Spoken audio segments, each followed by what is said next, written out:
આજે આપણે વાત કરશું આપણા શરીરમાં અવારનવાર નબળાઈ આવી જાય છે, વારંવાર થાક લાગે છે, હાથ પગમાં અવારનવાર તૂટ થાય છે, ગોઠણ અને સાંધાના દુખાવા થાય છે, કમરના દુખાવા પણ થાય છે, તેમજ માનસિક તણાવ અને ઊંઘ પણ આવતી નથી.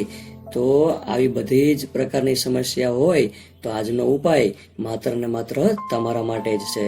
તો વિડીયોને અંત સુધી જોજો અને ચેનલ પર જો નવા હોય તો ચેનલને લાઈક કરી અને સબસ્ક્રાઇબ કરવાનું ના ભૂલતા. મિત્રો, આજના સમયમાં જોઈએ તો પહેલાના સમય કરતાં વધારે પ્રગતિ થયેલી જણાય છે.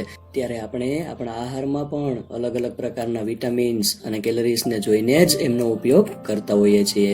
એટલે કે આપણે આપણો આહાર દિવસે ને દિવસે વધારે હેલ્ધી કેવી રીતે બને એમના માટે પ્રયત્નો કરતા હોઈએ છીએ. છતાં પણ અમુક ઉંમર પછી ગોઠણ અને સાંધાના દુખાવા થાય છે.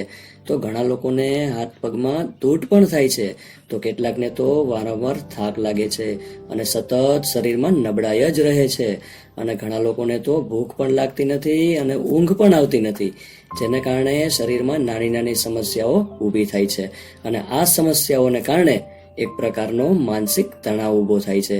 તો ચાલો જોઈએ કે આ બધા જ પ્રશ્નોનો ઉકેલ શું છે. તો આ બધા જ પ્રશ્નોનું માત્ર ને માત્ર એક જ ઉકેલ છે. જે વસ્તુ આજથી જ આપણા રોજિંદા આહારમાં જો ઉમેરી દઈશું તો આ બધા જ પ્રશ્નો છે એ હલ થઈ જશે. તો જે લોકોને આ